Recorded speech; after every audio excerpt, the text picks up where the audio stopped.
Hindi ko naman po ginusto na masangkot sa ganitong kakomplikadong sitwasyon.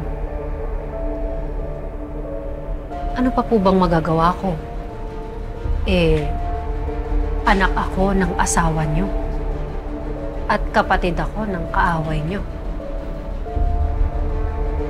Gusto mo malaman kung ano magagawa mo? Ha? Umalis ka dito. Burahin mo ang sarili mo sa buhay namin. Hindi ko nga maintindihan kung bakit pa nabuo ka sa matres ng malandi mong nanay. Siya lang po ba ang malandi? Ang pagkakaalam ko po, buntis na kayo nung kinasal kayo ni Dad.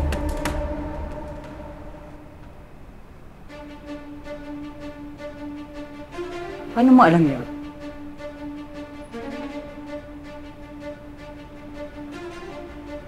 Sinearch ko ang marriage certificate niyo at ang birth certificate ni Seb.